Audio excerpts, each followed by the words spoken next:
मऊए मिल जाती। एक छोटी सी बात बताऊं अवई की है। पति पत्नी और घर में बूढ़ी माँ, और चला नहीं जाता था, थोड़ी बीमार रहती थी। तो पत्नी ने पति को भड़काया, कैसे वृद्धाश्रम छोड़ दो। तो वो छोटा सा नाती था साथ में, और हुआ ऐसा कि साथ में नाती भी था। नाती ने कहा कि पापा अम्मा को कहाँ छोड़, दादी को कहाँ छोड़ने जा रहे हैं। बोले वही वृद्धाश्रम में, और वही मंदिर है, वही अपना खाती करती रहेगी, वही मांग के खा लिया करेगी।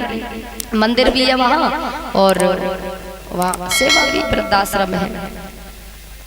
जब छोड़ने जा रहे थे, अब बुढ़िया तो रो रही थी, क्योंकि भैया इनको जो मन है ना, कितने बहू बेटा इनते गारी दे ले, भले ही चाहे मार ले, लेकिन जिनको मन मानत ना है तो मेरो ही अपनो खून तो मेरो ही है। वो रोती वही जा रही। पोता देख रहा था इस बातों को, छोटा सा था 10-11 साल का।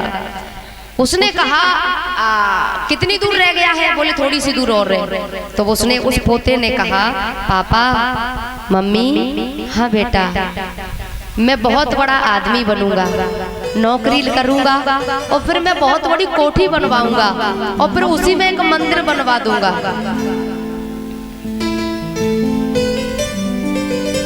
मंदिर? ये सब भाव क्यों, ऐसा क्यों बेटा? बोले फिर तुम्हें वृद्धाश्रम छोड़ने की जरूरत नहीं पड़ेगी, वही मंदिर होगा, वही सब कुछ होगा, लेकिन मैं तुम्हारे पास नहीं रहूंगा। मैं तो विदेश जाऊंगा ना, बहुत बड़ा आदमी बन जाऊंगा, विदेश में रहूंगा आराम से, वही शादी वादी करके पत्नी के साथ मस्त रहूंगा, और तुम यहाँ वृद्धाश्रम की तरह और भी रख लेना, आराम से रहना। ऐसे वचन, ऐसे भाव तो बच्चे के सुने। उस बुढ़िया को, अपनी माँ को लेकर लौट कर वो घर आया, क्योंकि वो जानते थे अगर हम ऐसा कर रहे हैं तो हमारे संग भी ऐसा भैया होता है ऐसा। तो मैया तुम सेवा कर लेंगी तो तुम्हारी सेवा है जागी, नहीं तो कहाँ, क्योंकि बदला हर किसी के साथ बदला है। समय बीतता गया। सीता मैया ने पहली बार रसोई बनाई। आज भी अपने भारत में मतलब पहली बार रसोई बनाती है बहू, तो कुछ मीठा बनाती है साथ में। सीता जी ने खीर भी बनाई थी साथ में, और प्रसादी और भी कई व्यंजन बनाए, सबको परोसा। अच्छा बहू बाद में खाती है, नई बहू आवे तो वो बाद में खावेगी, पहले सबन ने खिलाएगी। तो सीता जी ने सबको परोसा, और दशरथ महाराज के लिए थाली लेके गई। तो परोसी दशरथ महाराज को, लौट के जा रही थी, अचानक नजर पड़ी कि दशरथ महाराज की थाली में जो खीर का कटोरा रखा था उसमें कहीं से कोई तिनका पड़ गया था। हो जाता भैया, पड़ जाता है, ये कोई बड़ी बात तो है नहीं। तो तिनका जैसे ही देखा, सीता जी के मन में एक भाव आया कि जिंदगी में पहली बार तो मैंने रसोई बनाई, मतलब पहली बार ससुराल में पहली बार तो रसोई बनाई, और उसमें भी तिनका चला गया। पहली बार बनाई, ठीक नहीं है ये, और कहीं मेरे पिता को, ससुर को पता न चल जाए, मैं इस तिनके को भस्म कर देती हूँ। टेढ़ी नजर से देखा तिनके की ओर, तिनका भस्म हो गया। ये सब दृश्य दशरथ जी देख रहे थे। दशरथ जी ने बुलाया सीता को, बेटी हाँ पिताजी मुझे वचन दे। कैसा वचन? और क्यों वचन दूं मैं, किस बात का? यूं ही वैसे पिताजी बात क्या ये तो बताओ। बोले तू भी जानती है इस बात को, और मैं भी जानता हूँ, क्योंकि मैं देख रहा था इस खीर के कटोरे में तिनका था, और तूने ऐसी टेढ़ी नजर करके देखा कि वो भस्म हो गया। सीता जी ने सोचा कि आपने देखा, हाँ इसलिए वचन दे। तो वचन की बात क्या है? बोले नहीं, वचन दे कि आज के बाद ऐसी दृष्टि अपने दुश्मन पे भी तू नहीं डालेगी। और भैया वचन ले लिया, ठीक है मैं वचन देती हूँ, आज के बाद ऐसी दृष्टि में दुश्मन पे भी नहीं डालूंगी। वचनबद्ध हो गई सीता जी, इसीलिए अशोक वृक्ष के नीचे बैठी रहती है। जब भी रावण आता है तिनका लेके, तृण धरियो टकहे वेदे सो मेरे अवधपति परम स्नेही। रावण वो तो मैं वचन में बंधी हूँ, बस ये तिनका की वजह से, नहीं तो तू कब को भस्म, वो तो मैं ही भस्म कर देती तो, लेकिन वो तो मेरे पिता दशरथ ने मुझसे वचन ले लिया था, इसलिए मैं वो दृष्टि तुझ पर डाल नहीं सकती। इसलिए जब जब भी रावण आता है तिनके को लेकर। समय बीतता है, एक दिन की बात, दशरथ ने तीनों रानियों को बुलाया और कहा, कौशल्या, सुमित्रा, कैकेयी, हाँ महाराज कहिए क्या बात है। तो दशरथ जी कहते हैं, सुनो, बधूलर कीनी परगर आई, राखे उन्नयन पलक की नाई। किसी की बेटी है और हमारे यहाँ तो बहू बन के आई है, तो इनकी रक्षा ऐसे करना जैसे आंख की रक्षा पलक करता है। अब सोचो कोई ससुर अपनी बहू के बारे में ऐसी बात करे तो बहू की नजर में ससुर का दर्जा कितना ऊंचा होगा। फिर वो ससुर नहीं कहेगी भैया मेरे पापा जी, मेरे पिताजी, और न जाने कितनी तो भलाई करते फिरेगी अपने मायके में, मेरे पापा ऐसे हैं, ऐसे पापा तो हमारे जेऊ ना है, वैसे वे पापा है हमारे, भले ही जिनने जन्म दियो लेकिन वो पापा हमारे ऐसे हैं, मैं शब्दों से बखान नहीं कर सकती। दशरथ जैसा ससुर हो, सीता जैसी बहू हो, राम जैसा बेटा हो, कौशल्या जैसी सास हो, कहाँ जाने की जरूरत है साहब, वही अयोध्या है। नगरी हो अयोध्यासी, रघुकुल सा घराना हो, शरण हो राघव के जहाँ मेरा ठिकाना हो, चरण हो राघव के जहाँ मेरा ठिकाना हो। अब सोचो ऐसा परिवार किसी का हो तो कहाँ जाने की जरूरत है। सब ये भैया घर के जो बूढ़े बड़े हैं ना उन पे डिपेंड करता है, क्योंकि बहू आएगी तो वह माहौल देखेगी कि यहाँ को माहौल कैसो है, माहौल देख के फिर वो डल जाएगी। और भैया कोई बहू ऐसी है कि माहौल देख के हूँ आ तक हमें कह देंगी कि हमें तो न्यारी करे दो, हमें यहाँ रहने की जरूरत है, हमें ना रहना, सीधी बात है।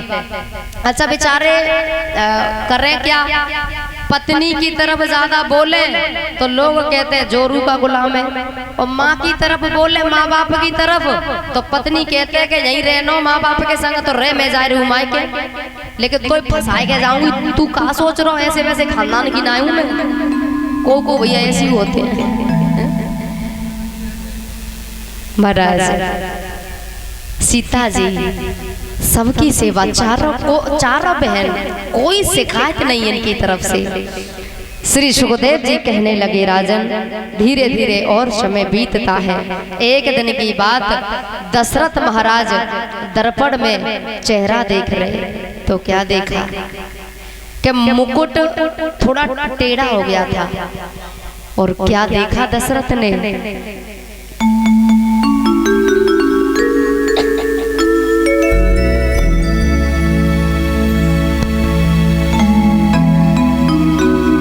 दर्पण में चेहरा देख रहे हैं, क्या देखा, श्रवण समीप भये सीता के साथ, श्रवण समीप भये सत के साथ, श्रवण समीप भये सीता के साथ, श्रवण समीप भये सत के साथ, बनहु चरठ पन बसहु परदेसा,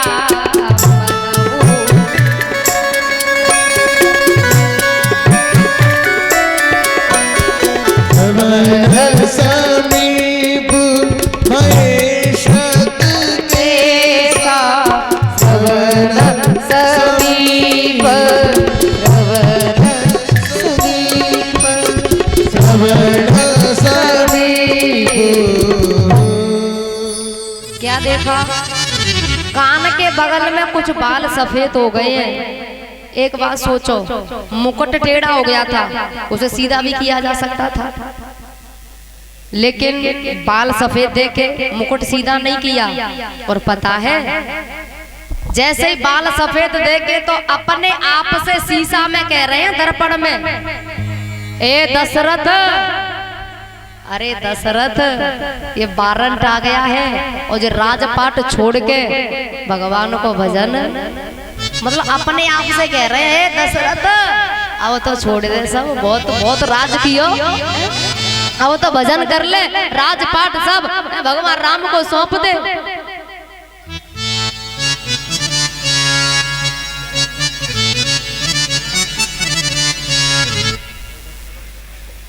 और श्री पुष्पा देवी जी 111 रुपए से स्वागत कर रही हैं, इनके लिए जोरदार तालियां। भगवान को बनाए रखे, सब मनोकामनाएं पूर्ण हो, धन दौलत से भंडार भरे रहे, सुख समृद्धि दे परमात्मा।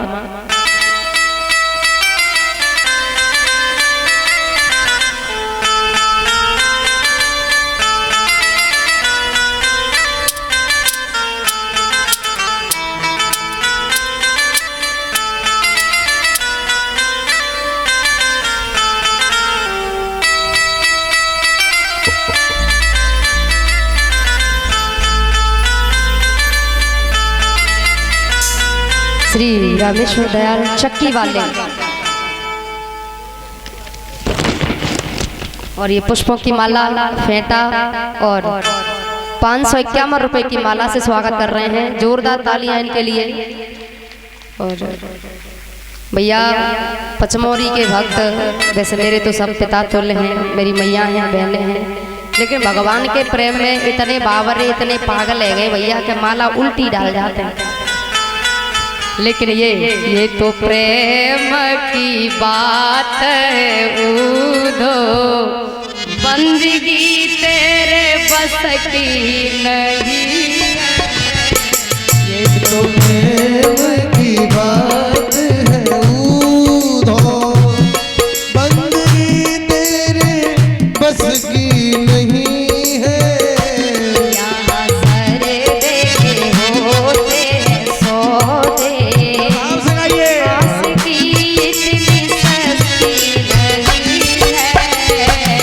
तो प्रेम की बात है उधो, प्रेम वालों ने कब वक्त पूछा, उनकी सेवा में सुन ले उधो, प्रेम वालों ने कब वक्त पूछा, उनकी सेवा में सुन ले उधो।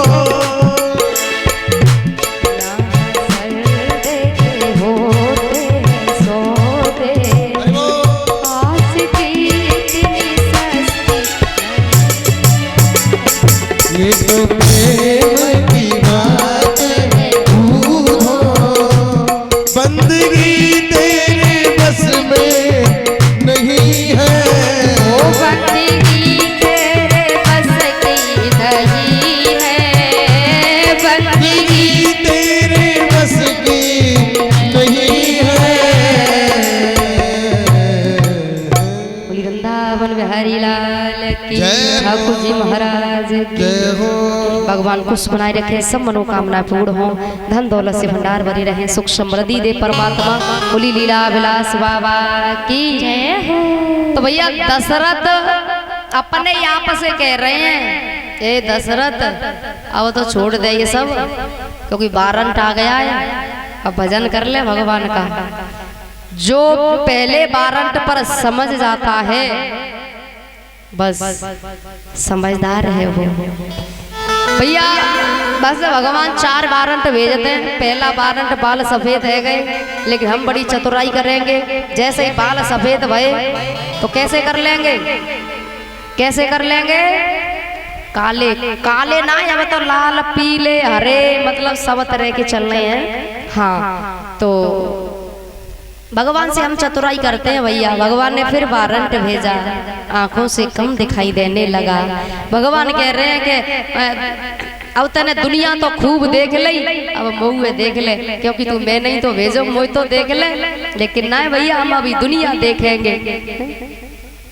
भगवान ने फिर वारंट भेजा, कानों से कम सुनाई देने लगा। भगवान ने कहा कि दुनिया की सुन लई होए तो अब मेरी तो सुन ले ना, दुनिया की सुननी है। बढ़िया मशीन लगवाएंगे। वैसे एक बात है भैया, अगर हम कम सुनवो लग जाएं तो समझो ठाकुर जी की कृपा है, क्योंकि कम सुनेंगे और बिल्कुल मैं तो कह दूं बिल्कुल ना सुने तो ज्यादा बढ़िया है, क्योंकि कबू तो भाई बहू गारी दे रही है, कबू बेटा, कबू उल्टी सोदी पड़ोसी कह रहे हैं, तो कोई कछु कह तो रहे, हमें कोई लेनो देनो, क्योंकि हम सुन ही ना रहे तो हमें मतलब का है। ये भी ठाकुर जी की कृपा है। भैया चौथा वारंट आता है कि दांत सब गिर गए। भगवान कह रहे हैं कहते हैं ना खूब माल खाए, हाँ, लेकिन अब हल्को भोजन खाए के मेरो भजन कर ले, लेकिन ना बढ़िया दांत लगवा देंगे। पहले तो ऐसे ही है, लेकिन अब तो चमकीले हैं, हाँ बड़े सुंदर। भैया और भी एक दिन आपको कथा श्रवण जो कराई थी, आपने श्रवण किया था कि घोटून से नीचे अगर काम खराब है जाए तो समझ जाओ बस सब छोड़ो, भजन कर लो। ये संदेश है, आंखों से कम देखना, कानों से कम सुनना, बाल सफेद हो जाना, दांत गिर जाना, पैरों में दर्द होना, तो समझ जाओ ये संदेश है भैया। और संदेश आ गया है, संदेशा आ गया यार, करो चलन की तैयारी। संदेशा आ गया यार, करो चलन की तैयारी। संदेशा आ गया यार, करो चलन की तैयारी। ये भजन बड़े काम को भैया, क्योंकि ऐसी हालत सबन के संग होते, बच्चा से लेके बूढ़े तक कोई बचवे वारो सबन के पास आगे भैया जी संदेश, इसलिए समझ जाया करो। संदेशा आ गया यार, करो चलन की तैयारी। संदेशा आ गया यार, करो चलन की तैयारी।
बहू बेटा यानी घरवारे नाती बेटा कोई ना सुनते, घर में तेरो कोई कहो न माने, सब कोई अपनी अपनी ठाने, सब कोई अपनी अपनी ठाने, सब कोई अपनी अपनी ठाने।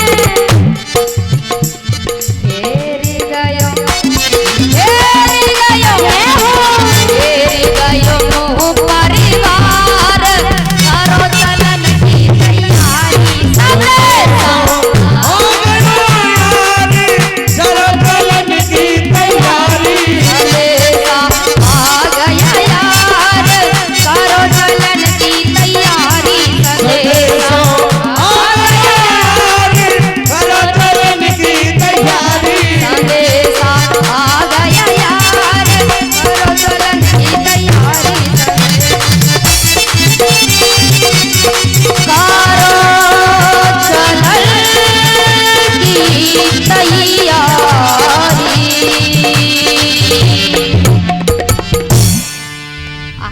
ऐसी है जाए हमारे शरीर की।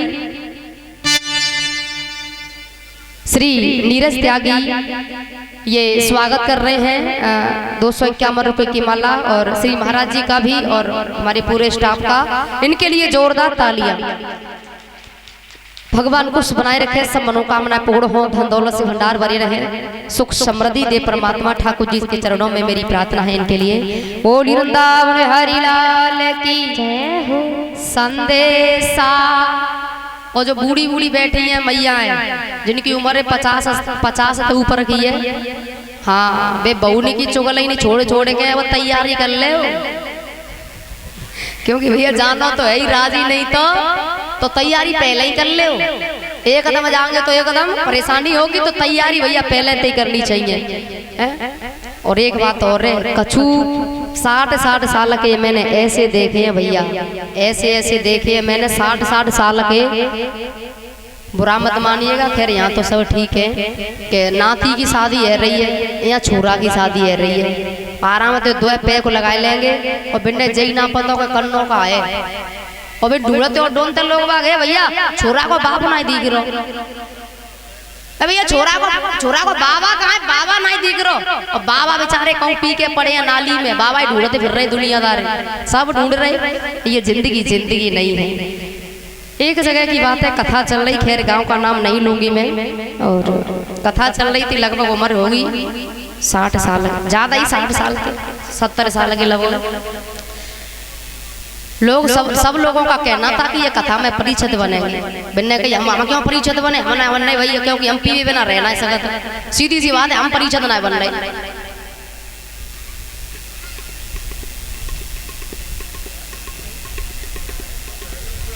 श्री सविता देवी जी और ये भाभी की तरफ से 151 रुपए की माला पटपरे से, जोरदार तालियां इनके लिए। भगवान को बनाए रखे, सभी मनोकामनाएं पूर्ण हो, धन दौलत से भंडार भरे रहे, सुख समृद्धि दे परमात्मा। बोली भक्त वत्सल भगवान की जय हो। अच्छा, जबरदस्ती लोगों ने बनवा, मुझे नहीं पता था, मुझे तो कल मालूम, बाद में पता चला था, बाद में मालूम पड़ा, परिचित बन गए। कथा हुई, 9 दिन की कथा हुई, तो लास्ट वाला दिन था, लास्ट वाले दिन जब भागवत का पूजन होता है, तो मुझे नहीं पता था, लेकिन किसी के द्वारा मुझे पता चला कि ये तम्बाकू वगैरह ये सब खाते हैं। लेकिन अच्छा, पीवे के बारे में भैया मुझे नहीं मालूम है। मंच पे बुलाए और मैंने बस एक बात कही, क्योंकि तम्बाकू खाते थे तो दांतों से भैया सब पता ही चल जाते हैं, तो बुलाए के मंच पे बोले आप परिचित हैं और कथा के मुख्य श्रोता हैं, तो गंगा जली हाथ पर रखे ऐसे ही, तो वो मंच पे ही आ गया, सब मन से गए, बोले हाँ मैं पीता भी हूँ और मैं गुटखा भी खाता हूँ, बीड़ी भी पीता हूँ, मतलब 2-4 और बहुत चीज बताई। तो भरी महफिल में हजारों लोगों की संख्या में भीड़ थी, वहाँ कथा में भीड़ काफी थी, तो भरी महफिल में, भरी सभा में उन्होंने त्यागा था, छोड़ा था, और कथा को लगभग 2 साल हो गए। खैर अब कुछ नहीं खाते, कुछ नहीं पीते, तो मैंने सोचा कथा हमारा कहना सफल हुआ, ठाकुर जी की कृपा, क्योंकि भैया विषय छूट जाए वही तो कथा है। बहुत अच्छा लगा, मेरी प्रार्थना है भैया। खैर यहाँ तो सब ज्ञानी जन है, विवेकवान है, ये बात यहाँ नहीं है, लेकिन फिर भी कोई होते हैं भैया, ये शोभा नहीं देती है। हमारी उम्र रह जाए 50 और 50 के बाद जैसे ही लग जाए 51, तो संकेत हो रहा है कि अब सब छोड़ के बने देख ले और भगवान को भजन बहुत कछु करो। और मैया से भी प्रार्थना, जो बहू की बुराई में लगी है, पड़ोसी की में, सब छोड़ो, अब तो तैयारी करो। संदेश आ गया यार, करो चलन की तैयारी कर लो, जाना है। दशरथ महाराज के जीवन में पहला वारंट आया, निर्णय कर लिया, अब ये राजपाट राम को सौंप कर मैं भजन करूंगा, वन में चला जाऊंगा, भजन करूंगा, ऐसा मन में भाव। महाराज 4 वारंट आते हैं, फिर 5वां वारंट नहीं आता, वारंटा। और भैया जी वारंटा छोड़ता नहीं है, लेकर ही, हाँ वारंटा छोड़ो तो ना भैया जी, लेके ही जाते। दशरथ महाराज ने निर्णय किया, गुरुदेव से कहा, तो वशिष्ठ मुनि ने कहा कि निर्णय तो अच्छा है आपका। बोले ठीक है, जो 5 ही मत लागे नीका करहु हरस हिया राम टीका। क्योंकि इससे सलामती में सब तैयार हो गए। जब अयोध्या वासियों को पता चला ना कि राम राजा बनेंगे तो सब नाच रहे हैं, खुशी मना रहे। लेकिन भैया ये खुशी देवताओं को अच्छी नहीं लग रही है। सब देवता मिलके गए सरस्वती के पास। सरस्वती ने कहा आदेश करो क्या करना है। बोले अयोध्या में जाओ और देखो ये नाच कूद हो रहा है ना, ये ठीक नहीं है अभी इस समय, क्योंकि जाके आया को भी समय बहुत हुए। हाँ जाओ और कुछ करो, राज तिलक रोको। ठीक है। सरस्वती ने अयोध्या में प्रवेश किया, मंथरा की बुद्धि को विकृत किया। और महाराज मंथरा तो ईर्षा की जलन में जल रही है, लेकिन कैकेयी बड़ी आनंदित है। मेरो राम राजा बनेगो, मेरो राम राजा बनेगो, नाच रही, बड़ी आनंदित है। और जैसे ही मंथरा पास आई, अरे रानी तू कैसे खुश है रही? अरे मंथरा तो नहीं पता मेरो राम मेरो बेटा राजा बनेगो और माँ के लिए आते बड़ी खुशी और का है सकते मेरो बेटा, मैं बड़ी खुश हूँ। मंथरा बोली अरे रानी तुझ पे हंसी आती है। क्यों मंथरा तू क्यों हंस रही भाई? तो का कम मतलब बात का है ये तो बता। अरे तेरी बुद्धि पर हंसी आती है। तुझे बता राम राजा बनेगा तो तुझे क्या मिलेगा? अरे मैं माँ हूँ, मिलेगा क्यों नहीं? बेटा राजा बने इससे बड़ी और खुशी क्या होगी?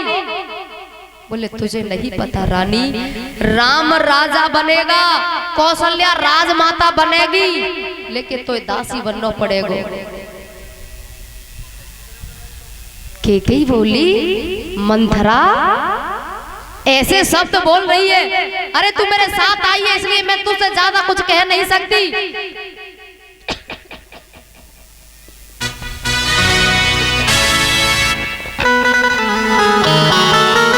नहीं तो मन करता है कि दो थप्पड़ मारूं। अरे तुझे नहीं पता राम मेरे प्राणों से भी प्यारा है और तू प्रीति की बात कर रही है तो हे मंथरा मैं करी प्रीत परीक्षा देखी। मैंने प्रीति की परीक्षा लेकर देखी है, उसमें भी मेरा राम पास हुआ है।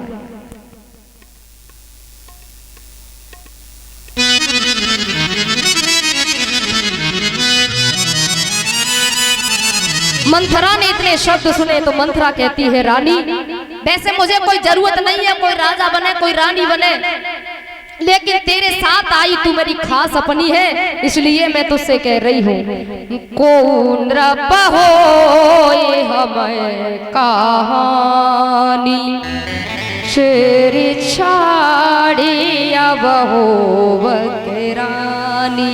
कोई राजा बने कोई रानी बने कोई कुछ भी बने हमें क्या मिलेगा? अरे मैं तो रहूंगी दासी की दासी, लेकिन तू मेरी खास अपनी है इसलिए तुझे समझा रही हूँ ये सब रोक ले। दासी बनना पड़ेगा, लेकिन फिर भी कैकेयी ने एक बात कही है मंथरा। लोग एक कहावत कहते हैं क्या कि काने खोरे कुबरे कुटिला कुचाली जान तिया विशेष पुण्य चेर कहे भरत मात मुस्काए। कि लोग कहते हैं ना काने खोबरे कुबरे इनमें गुण कछु ज्यादा होते हैं, सो ऐसा लग रहा वो तेरे अंदर। लेकिन भैया कोई लगोई रहे पूर्व जन्म की कथा सुनाई, बिनता और कद्रू की, इन सब की सुनाई। बोले सौत तो सौत होती है तू जानती नहीं है भैया, कोई लगोई रहे तो एक न एक दिन बुद्धि खराब हो जाती है। मंथरा ने कैकेयी की बुद्धि को विकृत कर दिया और कोप वन में जाके वस्त्र आभूषण वहाँ बिखरे पड़े हैं, काले वस्त्रों में लेट गई है। महाराज को जब पता चला है, कोप भवन सुने सकोचे उराऊ, भय बस आग हुड़ पर न पाओ। कैकई को भवन में आकर हुआ क्या? जैसे ही पास गए हैं बड़े प्यार से मनाने लगे हैं, प्राण प्रिय अरे बताओ तो सही क्या हुआ है, बोलो क्या हुआ है। किसी ने यदि कुछ कहा है तो अब मुझे कहो, मैं दंड दूंगा और तुम्हें जो चाहिए इच्छा है कुछ मांगने की तो वो भी कर लीजिए। क्या बात है बताइए।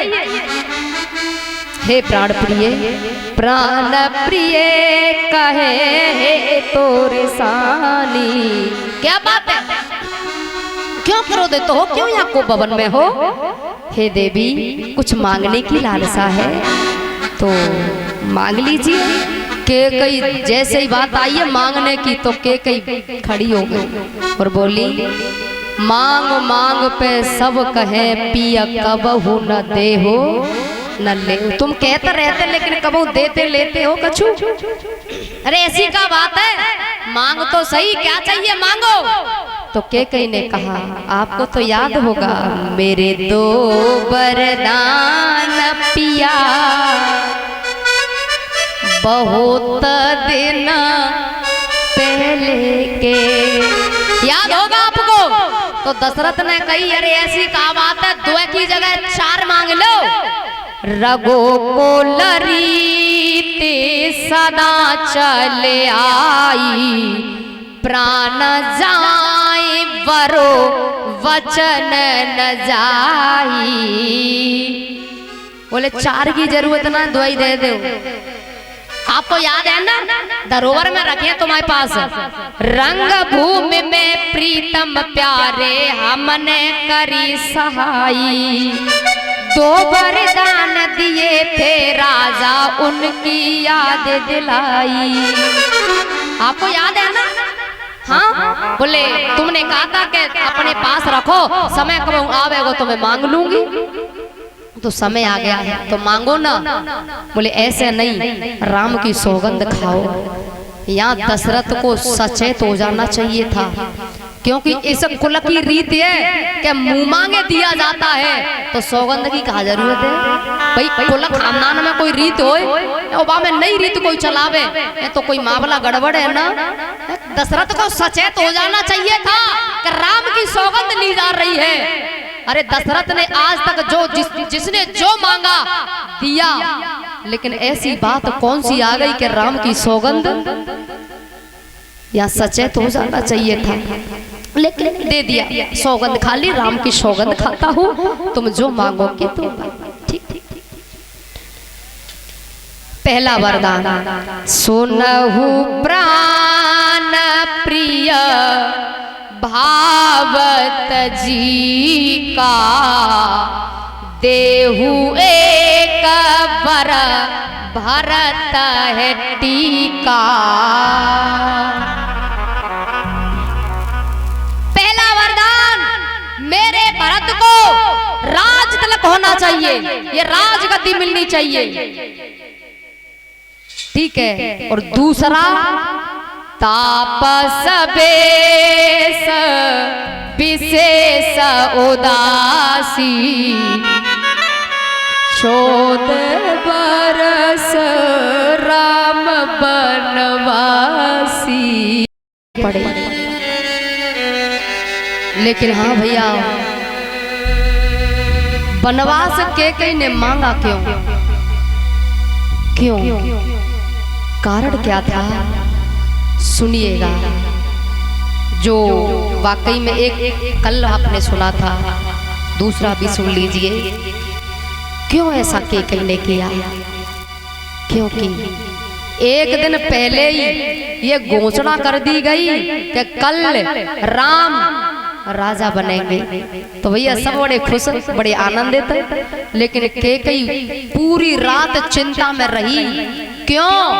बोले कल मेरा बेटा राम राजा बनेगा, लेकिन हमारा राज मुकुट बाली के पास है।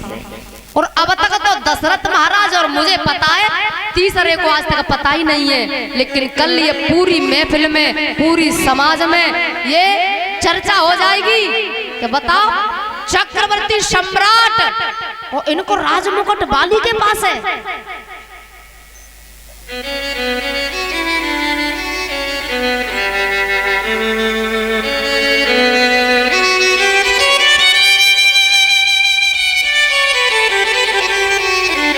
बोली संत भगवान की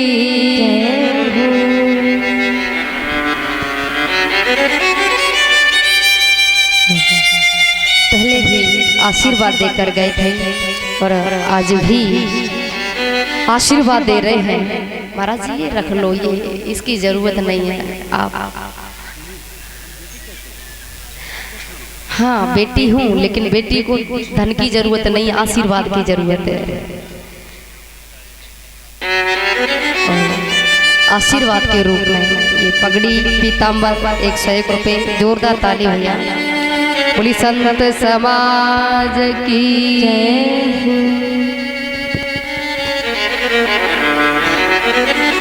संतन के संग में लाग रे तेरी अच्छी, गाओ। संतन के संग में लाग रे तेरी अच्छी बनेगी, अच्छी बनेगी तेरी बिगड़ी बनेगी, अच्छी बनेगी तेरी बिगड़ी बनेगी। संतन के संग में लाग रे तेरी अच्छी बनेगी।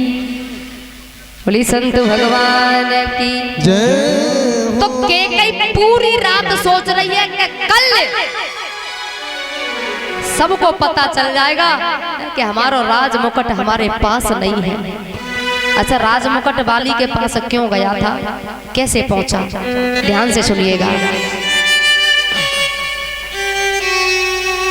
जब दशरथ महाराज और कैकेयी का विवाह हुआ था, उसके कुछ वर्षों बाद दशरथ महाराज कैकेयी दोनों विहार करने गए। दशरथ महाराज कैकेयी को बड़ा प्रेम करते थे। विहार करने गए, हुआ ऐसा कि जब लौट रहे थे तो किष्किंधा में इन्हें रात हो गई थी। दशरथ महाराज ने विचार किया कि रात हो गई है, आज बाली के यहाँ रुक लेते हैं और स्वयं अपनी अयोध्या प्रवेश कर जाएंगे, अयोध्या चले जाएंगे, क्योंकि रात हो गई है। किष्किंधा में बाली के यहाँ रुक लेते हैं। जैसे ही बाली के यहाँ गए, बाली ने कैकेयी को देखा, ये विचार से ठीक नहीं था, तो दशरथ को बुलाया और बाली ने कहा, सुनो दशरथ महाराज, आप सुबह चले जाना, लेकिन कैकेयी को यहीं छोड़ जाना। कैकेयी तुम्हारे साथ नहीं जाएगी, वो यहीं रहेगी मेरे पास, यहाँ यहीं छोड़ जाना। अब ये बात आकर के दशरथ ने कैकेयी से कही कि बाली यूं कह रहा है कि कैकेयी को छोड़ जाना। अच्छा, कैकेयी राजनीतिज्ञ थी, बहुत बड़ी राजनीतिज्ञ। तो कैकेयी ने कहा दशरथ से, सुनो महाराज, ये मुझे पाना चाहता है, ऐसी बात नहीं है। तो बोले वो तुम्हें नीचा दिखाना चाहता है, कैसे भी तुम नीचा देखें, क्योंकि तुम्हारा नाम है चक्रवर्ती सम्राट हो। सुनो, सवेरे ये तुमसे एक बात और कहेगो। क्या? बोले या तो कैकेयी को छोड़ जाओ, और कैकेयी को नहीं छोड़ रहे हो तो अपना मुकुट छोड़ जाओ। और भैया राजा की तो दोनों ही इज्जत होते हैं, रानी भी इज्जत है पत्नी, और मुकुट भी इज्जत होता है। तो सुनो, तुम मुकुट छोड़ जाना, लेकिन मुझे छोड़कर मत जाना, क्योंकि महाराज यदि तुम मुझे छोड़ गए तो इज्जत बचने वाली। हाँ, भलाई मैं यहाँ पवित्रता से रहूं, भलाई मैं अच्छे रहूं यहाँ, लेकिन समाज, ये संसार इस बात को मानने वाला, भाई दुनिया थोड़ा ही मानेगी इस बात को। इसलिए मुझे मत छोड़ के जाना, मुकुट को छोड़ जाना, क्योंकि महाराज अगर तुम मुझे छोड़ गए तो इज्जत नहीं बचेगी, और तुम मुकुट छोड़ गए तो मुकुट ले जाने वाला तो कोई ना कोई खानदान में पैदा, भाई आगे चल के कोई ना कोई तो है ही जाएगा। इसलिए तुम मुझे मत छोड़ना, मुकुट छोड़ जाना, ठीक है। तो सुबह हुआ, बाली ने वही बात कही कि रानी छोड़ जाओ, और रानी नहीं छोड़ रहे तो मुकुट छोड़ जाओ। तो दशरथ ने कहा ठीक है लो मुकुट रखो, लेकिन रानी को नहीं छोड़ूंगा। ठीक है मुकुट रख जाओ। मुकुट ले लिया। कैकेयी को पता है कि मुकुट हमारा बाली के पास है, और जब कोई राजा बनता है तो खानदानी मुकुट लगाया जाता है, लेकिन उस मुकुट को कौन लाएगा, कहां से आई वो। लेकिन इतना विश्वास है मेरा राम जब वनवास जाएगा तो मुझे पूरा विश्वास है कि उस मुकुट को लेकर जरूर आएगा, और फिर बाद में राज तिलक होगा, हमारा खानदानी मुकुट आ जाएगा। तो भाई बात अलग है, फिर कोई कुछ कह नहीं पाएगा समाज में। इसलिए इस समय राज तिलक होना ठीक नहीं है, वनवास ही ठीक है, क्योंकि हमारा मुकुट नहीं है हमारे पास। आपको पता होगा जब भगवान बाली के पास गए और बाली से कहा कि भाई हमारा मुकुट था तुम्हारे पास, लाओ। बाली ने कहा प्रभु मेरे पास नहीं है। क्यों भाई, तो मुकुट कहाँ है? बोले वो तो रावण ले गया। रावण कैसे और क्यों ले गया? बोले भगवान मैंने रावण को बंदी बनाया और 6 महीने तक मैंने बंदी बना के रखा, कांख में लगा के रखा, लेकिन हुआ ऐसा एक दिन मैंने रावण को बांध के डाल दिया था, लेकिन मेरी पत्नी तारा को पता चला कि ये तो दशानन है, मैं पूजा पाठ में व्यस्त था, दशानन है, तो मेरी पत्नी ने उन्हें खोल दिया, दशानन को खोल दिया।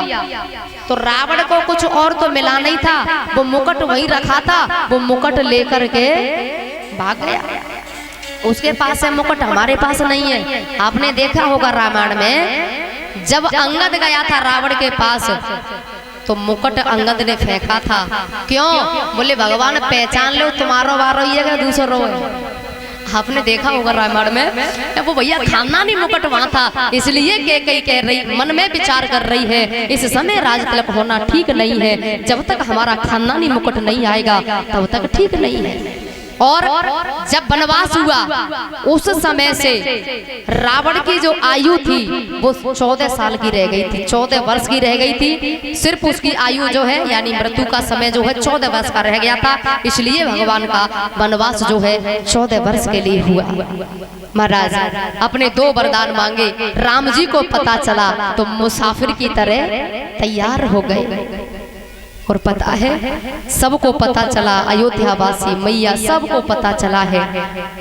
लोग तो कैकेयी को गाली दे रहे हैं। महाराज कौशल्या भी रोई है, सीता जी आई माँ के चरणों में आकर बैठे गई, माँ यदि मैं कहूंगी तो मुझे ले नहीं जाएंगे, लेकिन आप यदि कह दोगी तो माँ की आज्ञा को टाल नहीं पाएंगे, मुझे साथ ले जाएंगे। राम जी ने मना कर दिया, लेकिन सीता जी ने एक बात कही है, स्वामी जिया बिन देह नदिया बिन बारी, तैसे ही नाथ पुरुष बिन नारी। मैं रह नहीं पाऊंगी, तुम ले जाना नहीं चाहते, बोले यही रहो, बड़ा कष्ट है, सास ससुर की सेवा करना ये धर्म है तुम्हारा। सीता को लगा कि ज्यादा जिद है और मान नहीं रहे हैं, तो सीता ने अंतिम में एक बात कही सीता जी ने, नहीं ले जा रहे स्वामी, ठीक है चले जाओ, चले जाओ ना, लेकिन आपको कल नहीं तो परसों लौट के आना पड़ेगा। राम जी बोले भाई मैं लौट के क्यों आऊंगा? बोले आना पड़ेगा। क्यों? तो सीता जी बोली मेरे चिता को अग्नि कौन देगा? ये तो पति का फर्ज होता है ना, यदि तुम मुझे छोड़कर चले गए स्वामी तो तुम्हें लौट के आना पड़ेगा, क्योंकि चिता को अग्नि तो आपको ही देनी होगी। सीता जी भी तैयार हो गए, लखन आए, भैया भैया भैया मुझे भी सेवा में जाना है। राम जी ने समझाया लेकिन लखन माने नहीं, तो राम जी ने एक बात कही है, लखन जा माँ से आज्ञा ले आ। सुमित्रा के पास जब लखन आए और पता है आके क्या बोले, माँ मना मत कर देना। सुमित्रा बोली किस बात की? बोले मना मत कर देना। अरे बेटा बात क्या है ये तो बता। मैं भगवान के साथ सेवा में जाना चाहता हूँ। जैसे इतने शब्द बोले लखन ने, सुमित्रा रोने लगे। क्यों? बोले धन्य हूँ मैं आज मुझे गर्व हो रहा है कि मैं पुत्रवती हूँ, क्योंकि माँ के कहने पर कोई बेटा सेवा करे, भक्ति करे, वो बात अलग है, लेकिन जो बेटा अपने आप सेवा के लिए तैयार रह जाए, धन्य है वो माँ। पुत्रवती जुबती जग सोई, रघुपति भगतो जासु सोत होई। धन्य हूँ मैं। लखन, लगता है कि तूने मुझे आज तक पहचाना नहीं। माँ, ऐसा क्यों? तूने ये बात कही ना कि मना मत कर देना। अरे लखन, मैं तो यहाँ बैठ के इसी बात को सोच रही थी और ख्याल कर कर के रो रही थी, काश मेरा बेटा भी भगवान की सेवा में चला जाता तो मेरा जीवन धन्य हो जाता। लेकिन लखन तूने तो बिना कहे मेरा सब काम सब अच्छा कर दिया। लखन, बेटा हो तो तेरे जैसो। लखन रो पड़े। माँ, मैं तो सोच रहा था क्या पता मेरी माँ मुझे आज्ञा देगी या ना देगी, लेकिन माँ तूने मुझे आज्ञा दी, तूने मुझसे कहा, मैं धन्य हो गया। माँ, लखन जा रहा है, जा, आशीर्वाद है बेटा, लेकिन सुन, 5 चीजों के बस में सपने में भी मत हो जाना। राग दोष ईर्ष्या मद मोह, जन सपने इनके बस हो। इनके बस में बेटा सपने में भी मत हो जाना।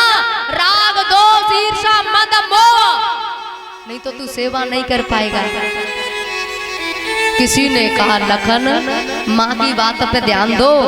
माँ कह रही है कि सपने में भी बस में मत हो जाना।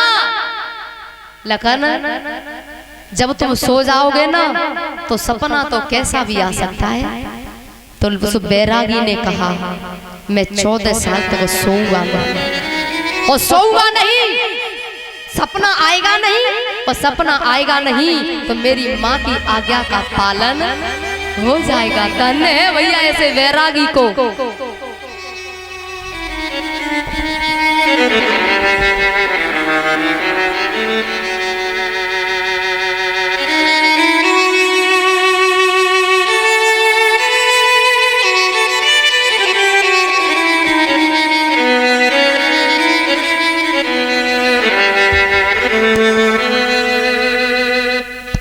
श्री कमला देवी और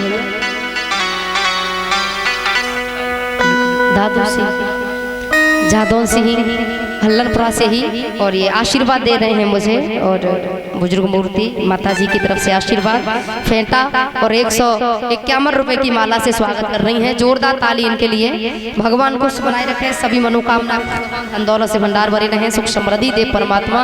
होली वृंदावन हरि लाल की जय हो।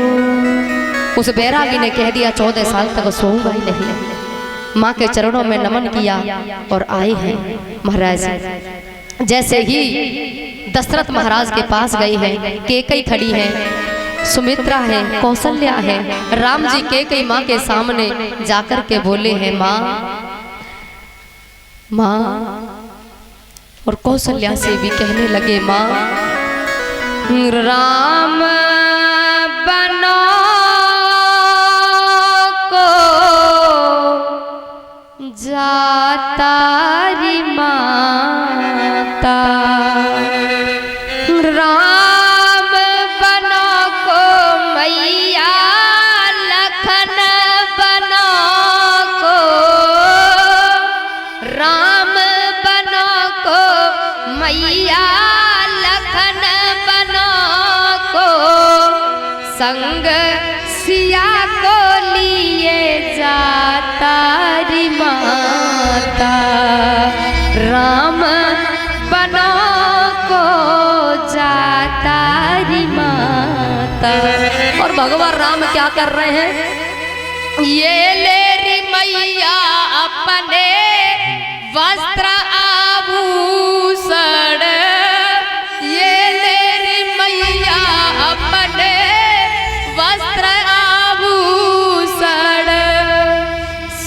पर जटा रखा तारी माता, राम बना को जाता री माता। अंतिम में भगवान राम ने ऐसे शब्द बोले कि माँ रो पड़ी। माँ जिंदा रहे तो मैया आई मिलेंगे, जिंदे रहे तो मैया आई मिलेंगे, नहीं तो माँ काल सभी को खाता री माता, राम बना को जाता री माता। भैया सन्यासी जैसा भेष धारण किया और तीनों चले। दशरथ महाराज के चरणों में प्रणाम किया और जैसे ही चले सुमंत्र को बुला के दशरथ ने कहा रथ पर ले जाओ, हो सके तो 14 दिन बाद मेरी बेटी सीता को ले आना, क्योंकि मैंने जनक से कहा था कि अपनी बेटी की तरह रखूंगा, लेकिन मैं अभागा ये सब अपनी आंखों से देख रहा हूँ। अरे मैं मर क्यों नहीं जाता? मैंने जनक से कहा था कि आपकी बेटी को रानी की तरह, बेटी की तरह रखूंगा। हे सुमंत्र रथ ले जाओ, हो सके तो 14 दिन बाद मेरी बेटी को वापस ले आना। सुमंत्र वन में बड़े कष्ट हैं, कांटे हैं, कंकड़ है, मेरी बेटी सहन नहीं कर पाएगी। सुमंत्र जी रथ लेके आए, तवासी पीछे पीछे लग गए, सब पीछे पीछे लग गए भैया, और रो रहे हैं और रो रो के भगवान से कह रहे हैं मत जाओ मत जाओ मत जाओ, हे राम अयोध्या छोड़ के बन मत जाओ, रुक जाओ रुक जाओ रुक जाओ, हे राम हमारी बिनती ना ठुकराओ, हे राम हमारी बिनती ना ठुकराओ।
और अभी अभी बनवास हुआ।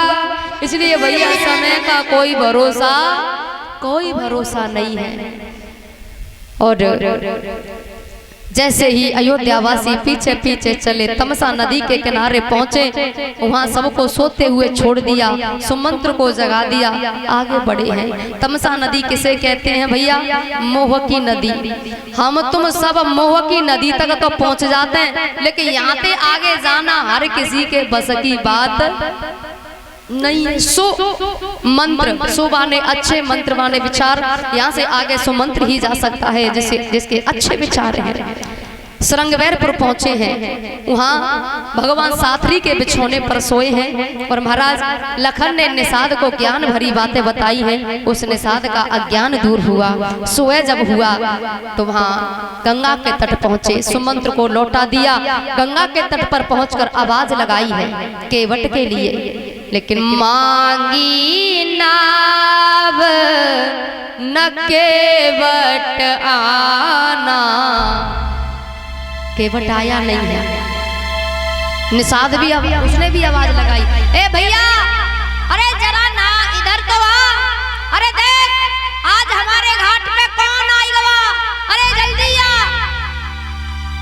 केवट, अच्छा भाव कहता है चौपाई का, मांगी नाव न केवट आना, नहीं आया फिर आया। जैसे चौपाई का दूसरा भाव, मांगी नाव न केवट आना, तुम कहू पे तो कोई चीज मांगो या फिर वह बुलाओ और वो आवे नहीं, और फिर तुम कहवो बंद कर दो, चुप रहो, फिर वो अपने आप आवे वो। हाँ भैया बोल का बात है। तो मांगी नाव न केवट आना और मांगी नाव न केवट आना, दोनों भाव हैं। अच्छा केवट आया, निषाद ने कहा अरे भैया ये भगवान राम है, प्रभु राम है। उसने पतवार फेंक दिया, अच्छा यही है भगवान राम, अरे भैया इनको तो बखान हम कहूँ सुने। हाँ तो भैया नाव में बिठा के पार कर दे, पार कर दे मतलब इन्हें पार कर दे और खुद मझधार में डूब जावे। राम जी ने कही क्यों भैया तुम्हारी नाव हमारे भार को सहन नहीं कर पाएगी? केवट ने कही अरे नाव भार सहन का मतलब नहीं।